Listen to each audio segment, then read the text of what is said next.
आप देख रहे हैं एकलव्य एजुकेशन सेंटर। मैं हूं केवल आपके सामने और इस खास एपिसोड में आपका हार्दिक स्वागत एवं अभिनंदन है। तो आज का हमारा खास एपिसोड इसलिए है कि हमारी टीम ने जो निर्णय लिया है कि एसएससी जीडी 2024 में जो परीक्षाएं होने जा रही है उस परीक्षा से पहले यानी 15 जनवरी तक हम मैथ के सिलेबस को पूरी ताकत के साथ खत्म करने की कोशिश करेंगे। और हमारे सामने जो किताब है यही RWA पब्लिकेशन की यानी RWA पब्लिकेशन की जो एसएससी जीडी के लिए मैथ की किताबें आती हैं, इस किताब को 15 जनवरी से पहले पूरी ताकत के साथ खत्म करने की कोशिश करेंगे। तो आइए इस एपिसोड में बातें करेंगे हम 61 नंबर प्रश्न की। यानी हमारे सामने जो प्रश्न है 61 नंबर यानी एलसीएम एंड एचसीएफ चैप्टर का जो है प्रश्न है और 61 नंबर प्रश्नों तक पहुंच चुके हैं। यहाँ पर हम RWA लिख भी दिए हैं कि ताकि आपको किसी प्रकार की कोई समस्या ना हो। यदि आप इस प्रश्न को देखना चाहेंगे, अगर आपके पास किताब भी नहीं है तो आप RWA का एक ऐप डाउनलोड करिए। उस ऐप के माध्यम से इस किताब का PDF डाउनलोड करेंगे और उस PDF में आपको यह प्रश्न देखने को मिल जाएगा और यह प्रश्न बहुत ही महत्वपूर्ण है। यानी RWA पब्लिकेशन में जो प्रश्न सम्मिलित किए गए हैं वो सभी प्रीवियस ईयर है, यानी एसएससी जीडी के पिछले ईयरों में जो पिछले प्रश्न पत्रों में यह प्रश्न आ चुका है। तो चलिए इसी कड़ी में हम पहुंच चुके हैं 61 नंबर प्रश्न तक। तो इस पूरी ताकत के साथ हमारे साथ जुड़ जाइए। अगर आप हमारे चैनल पर नए हैं तो हमारे चैनल को कर दीजिए सब्सक्राइब, ताकि हम अगर वीडियो अपलोड करते हैं तो आपके सामने सबसे पहले वीडियो आए। तो चलिए इस 61 नंबर प्रश्न को हल करते हैं। और 61 नंबर प्रश्न कह रहा है कि दो संख्याओं का गुणनफल अगर 1280 है तथा HCF 8 है तो एलसीएम ज्ञात कीजिए। यानी हमारे सामने जो 61 नंबर प्रश्न है उसमें हमें एलसीएम ज्ञात करना है। तो यह बहुत ही महत्वपूर्ण है। यह पिछले प्रश्न पत्रों में एसएससी के पिछले पेपरों में यह आ चुका है। तो चलिए इस प्रश्न का, अगर दो संख्याओं का गुणनफल 1280 है यानी हमारे सामने दो संख्या वह कौन कौन सी है यह मालूम करना है। अगर मान लीजिए हम पहली संख्या यानी अगर पहली संख्या बराबर है अगर x के, यानी पहली संख्या अगर x है तो दूसरी संख्या को मान लिया हम y, यानी दूसरी संख्या जो निश्चित तौर पर y होंगी। यानी अगर एक संख्या को हम x माने हैं तो दूसरी संख्या निश्चित तौर पर y होंगी। और हमारे सामने जो प्रश्न कर रहा है कि दो संख्याओं का गुणनफल 1280 है यानी x इंटू वाई जो वैल्यू है वो 1280 के बराबर है। यानी कह रहा है कि x इंटू वाई है 1280, यानी यही तो हुआ दो संख्याओं का गुणनफल। यानी दो संख्याओं का गुणनफल का मतलब होता है कि गुणा का फल, यानी जो गुणा करने पर जो रिजल्ट हमें मिलता है, यानी x और y को जब हम गुणा कर देते हैं तो हमारे सामने जो रिजल्ट मिलता है वो 1280। तो हम यहाँ पर 1280 को लिख भी दिए हैं। इसके बाद प्रश्न कर रहा है कि तथा HCF 8 है, यानी हमारे सामने जो प्रश्न दे रहा है कि HCF अगर 8 दे रहा है तो हमें LCM ज्ञात करना है।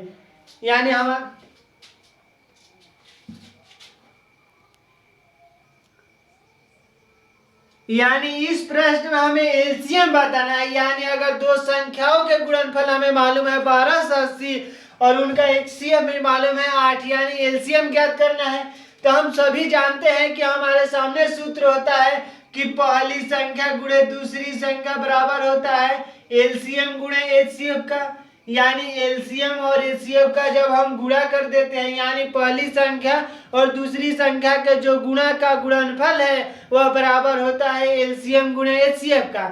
यानी हमारे सामने दो संख्याओं का गुणनफल मालूम है, यानी x और y, x इंटू वाई बराबर है एलसीएम गुणे एचसीएफ। यानी एलसीएम को अगर मान लेते हैं यानी एलसीएम इंटू 8, यानी HCF हमारे प्रश्न में दे दिया है कि HCF 8 है। दो संख्याओं का गुणनफल 1280, यानी 1280 बराबर होता है एलसीएम गुणे 8, यानी एलसीएम बराबर हम कह सकते हैं एलसीएम बराबर हो जाएगा 1280 बटा 8, यानी 8 से जब भाग देंगे 1280 में तो हमारे सामने हो जाएगा, यहाँ पर हम भाग भी दे सकते हैं। यानी 1280 में जब 8 से भाग देंगे तो एक बार में जाएगा यहाँ पर 4 और 8 6 का 48, यानी हमारे सामने पूरी तरह से कट जा रहा है, यानी 160। यानी एलसीएम जो होगा 160 होगा। तो पूरी ताकत के साथ इस प्रश्न को हल कर चुके हैं।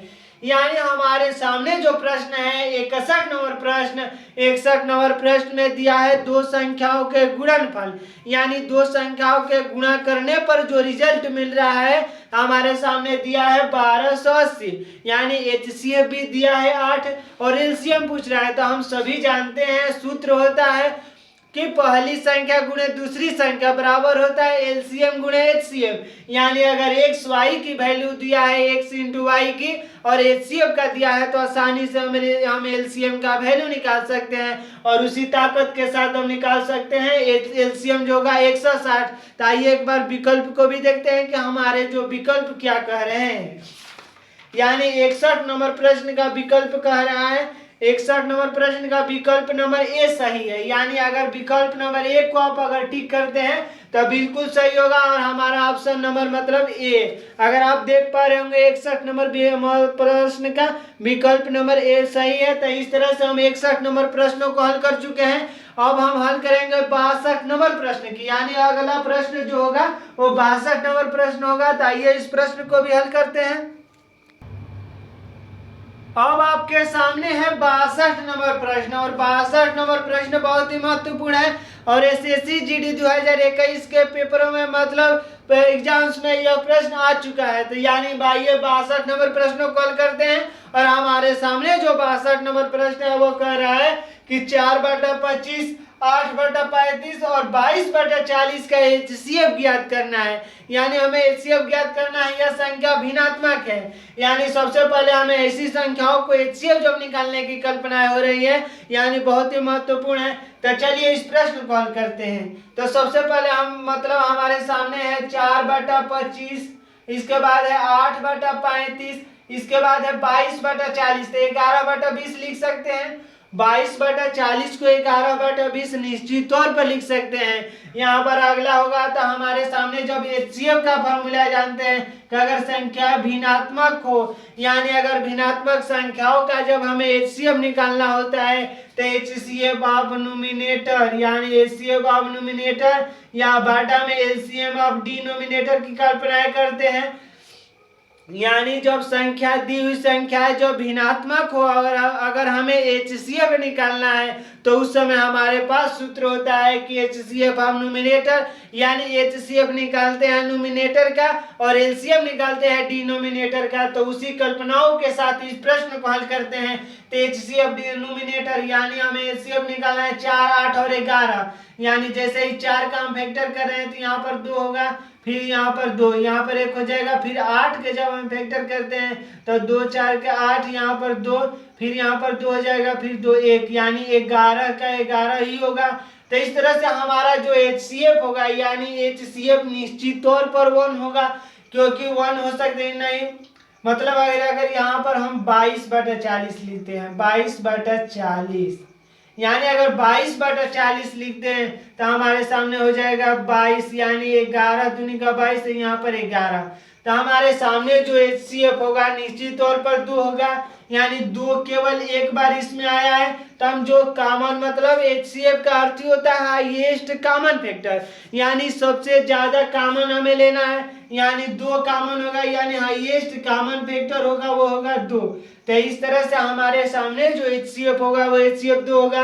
अब हम बातें करेंगे LCM ऑफ डिनोमिनेटर की, यानी हमारे सामने LCM निकालना है, यानी LCM निकालेंगे 25, 35 और 40 का जब हम LCM निकालेंगे, यानी 25, 35, 40, तो जैसे ही 2 से का फैक्टर करें तो 25, यहाँ पर 35, यहाँ पर 20, फिर 2 से करेंगे तो 25, 35, यहाँ पर 10 हो जाएगा, फिर 2 से करेंगे तो 25, 35, यहाँ पर 5, फिर 5 से करेंगे तो यहाँ पर हो जाएगा 5, 7, 1, फिर 5 से, यानी 1, 7, 1। हमारे सामने जो LCM होगा वो होगा 2 दूनी का 4, 4 दूनी का 8, 8 5 का 40 और 40 गुणे 35, यानी 40 गुणे 35 करेंगे तो हमारे सामने होगा 0, 5 का 20 हो जाएगा, फिर 0 और 3 का 12, यानी 2, 0, 4, यानी 1400।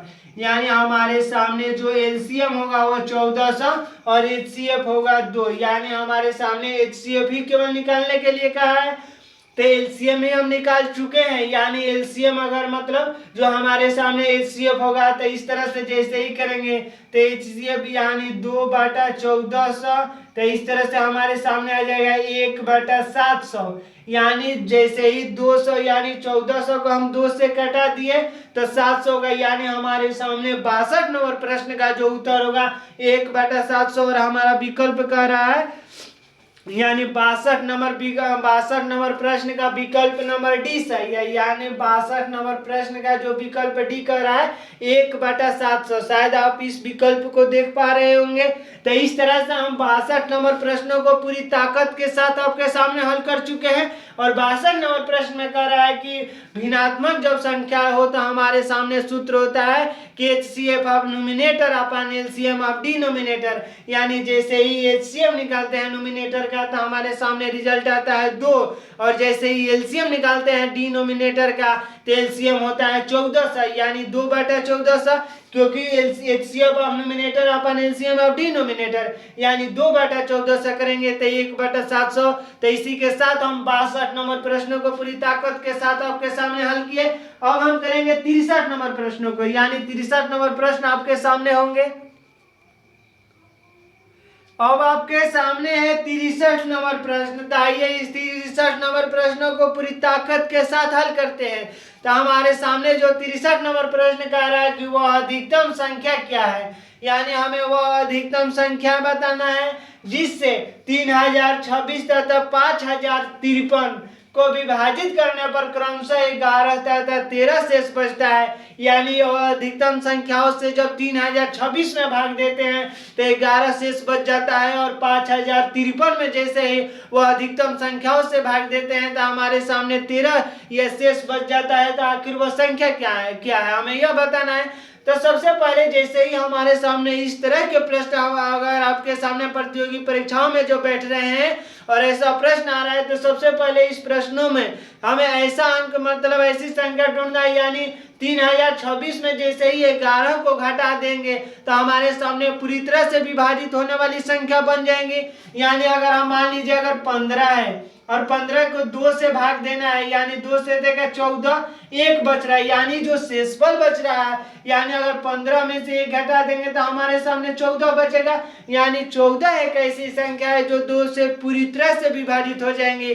तो वही बात यहाँ पर भी है कि 3026 में से अगर 11 को घटा देते हैं तो हमारे सामने वह संख्या मिल जाएंगी जो उस बड़ी संख्या से पूरी तरह से विभाजित हो जाएंगी। यानी उसी तरह से है कि 5053 में अगर शेष मतलब 13 बच रहा है, अगर 5053 में से 13 को घटा देते हैं तो हमारे सामने वह संख्या मिल जाएंगी जो बड़ी संख्या से पूरी तरह से विभाजित हो जाएंगे।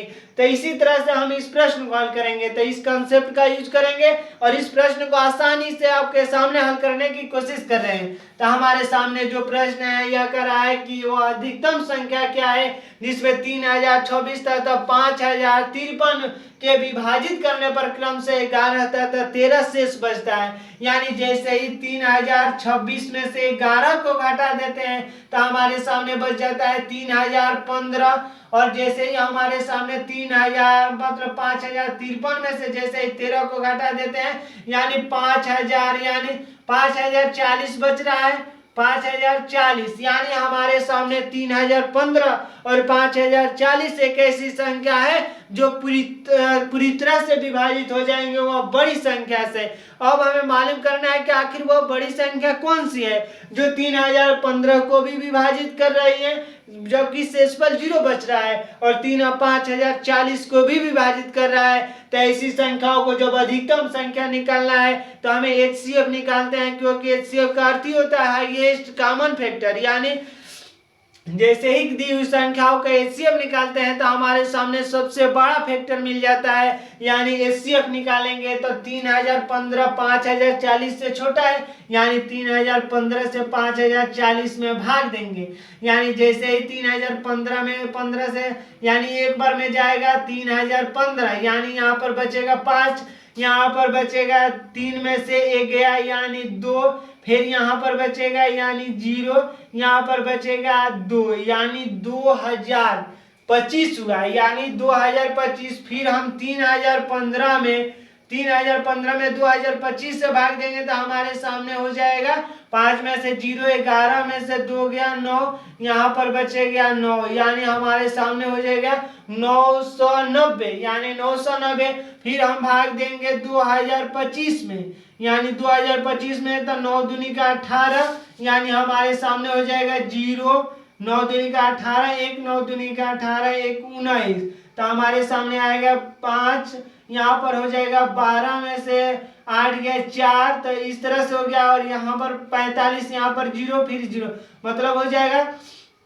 फिर मतलब हमारे सामने है 999, यानी 999, 45 दूनी का 90, यहाँ पर 9 बचा, फिर 45 दूनी का 90, यानी पूरी तरह से यह संख्या विभाजित है। इस तरह से जो हमारा HCF होगा, यानी HCF यानी हाईएस्ट कॉमन फैक्टर 45 होगा, यानी 45 वह बड़ी संख्या है जिसमें अगर मतलब 45 वह बड़ी संख्या है जिसमें अगर 3015 में भाग देते हैं 45 से तो हमारे सामने शेषफल 0 बचेगा। और उसी तरह से हम 5040 में 45 से भाग देते हैं तो हमारे सामने शेषफल 0 बचेगा। लेकिन हमारे सामने जैसे ही 11 और 13 शेषफल की जब कल्पना हो रही है तो जैसे ही 3026 में जब भाग देंगे 45 से तो शेषफल 11 बच जाएगा। तो आइए हम इसको मतलब हल करके देख सकते हैं। यानी हमारे सामने HCF आया 45, यानी 45 वो बड़ी संख्या, यानी 3000, यानी 5000 हम 53 में भाग देते हैं 45 से तो एक बार में जाएगा, यहाँ पर बचेगा 5, फिर यहाँ पर हम 55 हो सकता है, फिर एक बार में जाएगा 45, यहाँ पर बचेगा 0 1, यानी फिर बचेगा 3, यानी 45 दूनी का 90 होता है और यहाँ पर 13 शेष बच गया।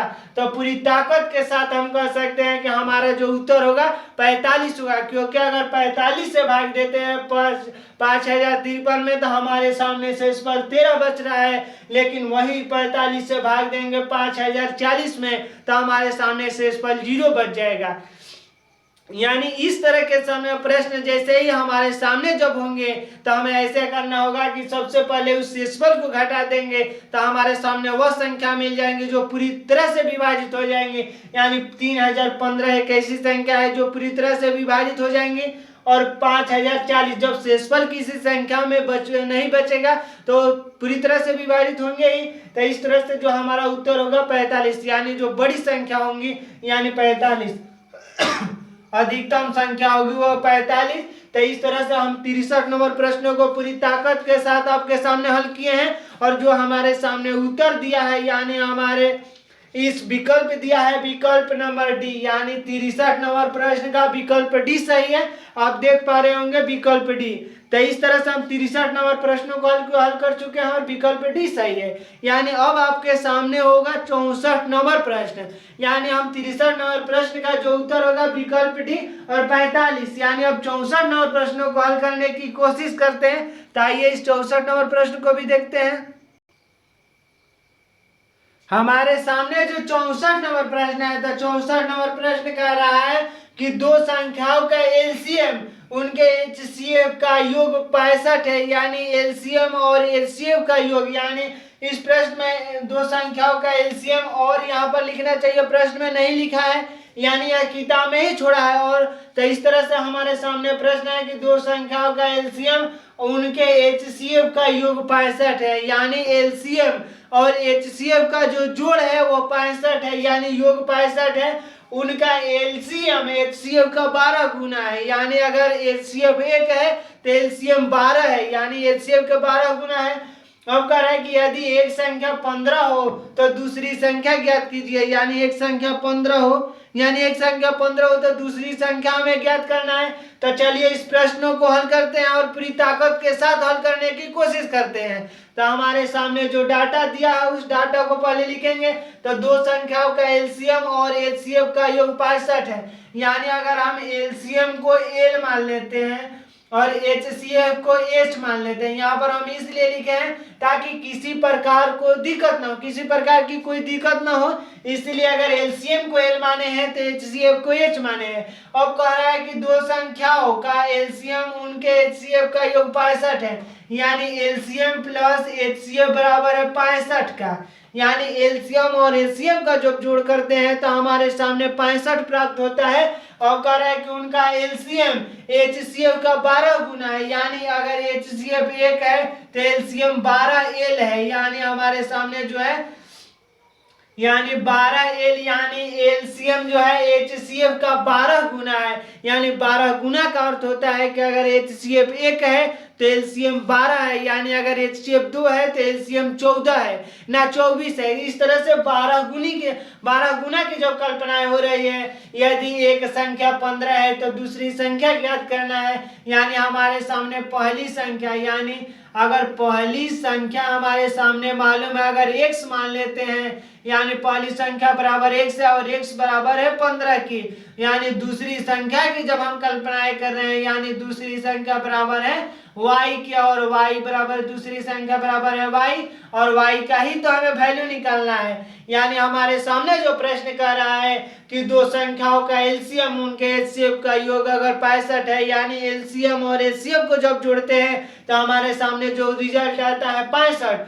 और उनका एलसीएम एचसीएफ का 12 गुना है, यानी अगर एचसीएफ 1 है तो एलसीएम 12 है। और उसी तरह कह रहा है कि यदि एक संख्या 15 है तो दूसरी संख्या ज्ञात करना है, यानी इस प्रश्न में हमें y की वैल्यू ज्ञात करना है।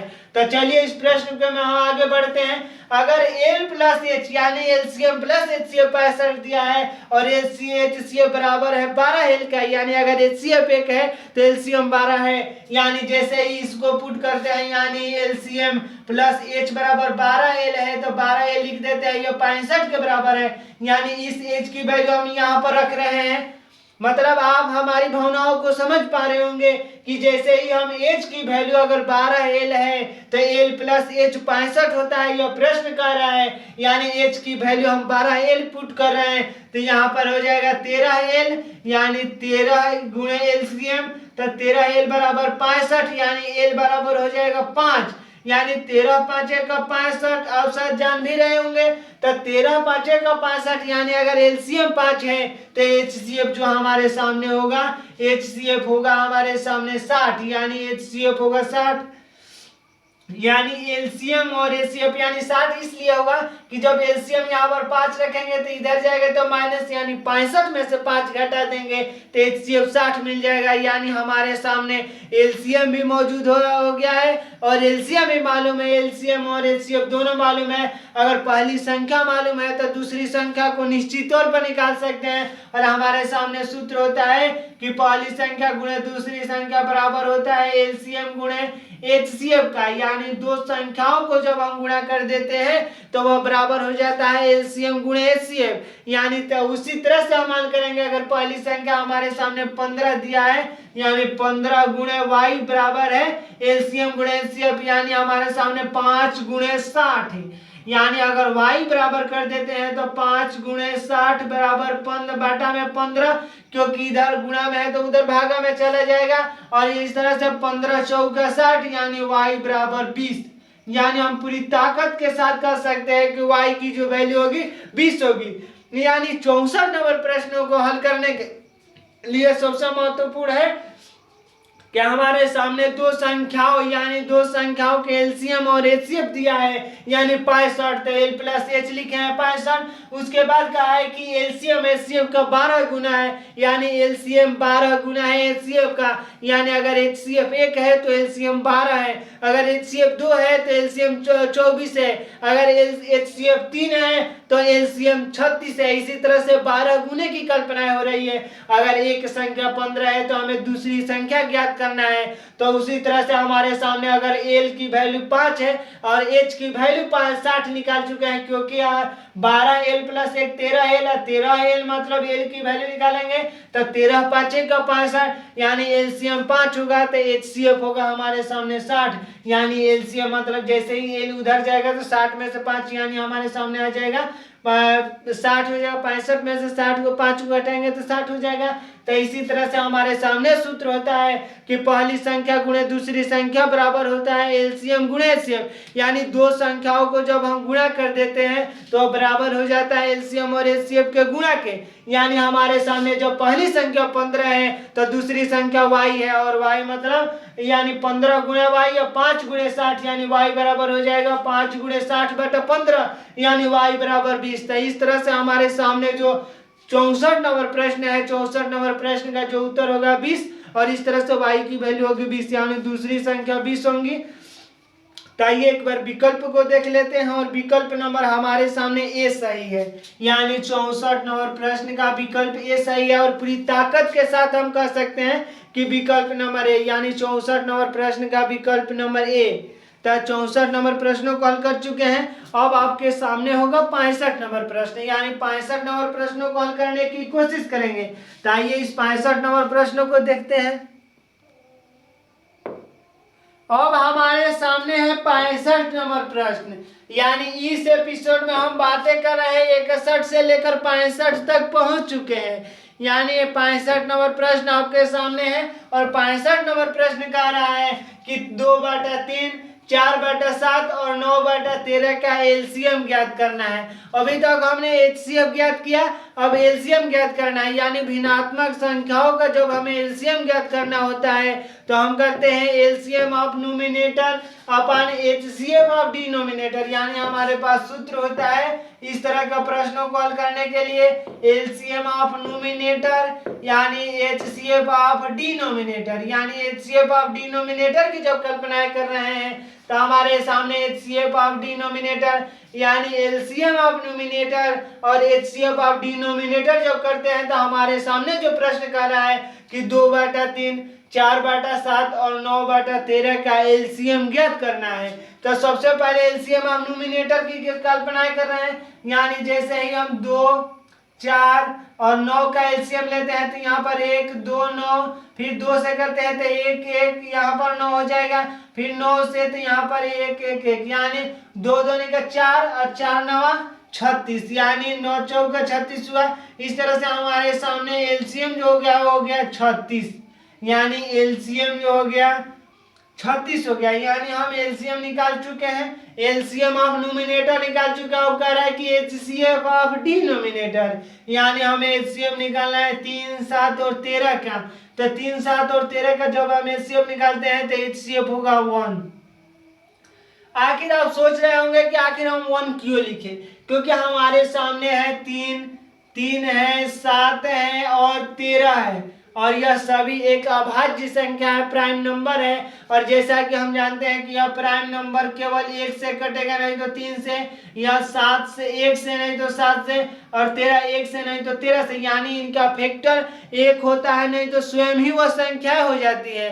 और उसी तरह से हम कह सकते हैं कि जैसे ही अभाज्य संख्याओं का जब एचसीएफ की कल्पना हो रही है तो एचसीएफ अभाज्य संख्याओं का एचसीएफ 1 होता है, क्योंकि इन सभी संख्याओं में केवल 1 ही तो कॉमन मिल रहा है। तो इस तरह से हम एचसीएफ को 1 लिख दिए और हमारे सामने एलसीएम निकाल दिए हैं 36।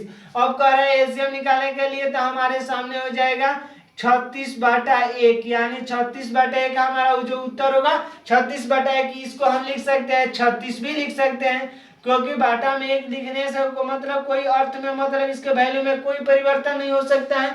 तो इस तरह से हम 65 नंबर प्रश्नों को पूरी ताकत के साथ आपके सामने हल किए हैं। और 65 नंबर प्रश्न का जो विकल्प कर रहा है यानी विकल्प नंबर सी, यानी 65 नंबर प्रश्न का विकल्प सी सही है। इस प्रश्न में मतलब 65 नंबर प्रश्न का विकल्प सी, 36 नंबर शायद आप देख पा रहे होंगे, 65 नंबर प्रश्न का विकल्प सी। तो इसी तरह से आज के एपिसोड में हम लोग बातें किए 61, 62, 63, 64, 65 के बाद हम बातें किए। तो आज के इस खास एपिसोड में बस इतना ही। अगर आप हमारे चैनल पर नए हैं तो हमारे चैनल को कर दीजिए सब्सक्राइब और बेल आइकन को भी दबा दीजिए, ताकि हमारे द्वारा अपलोड किया गया हर वीडियो आपके पास सबसे पहले पहुंचे। मतलब आज के इस खास एपिसोड में बस इतना ही।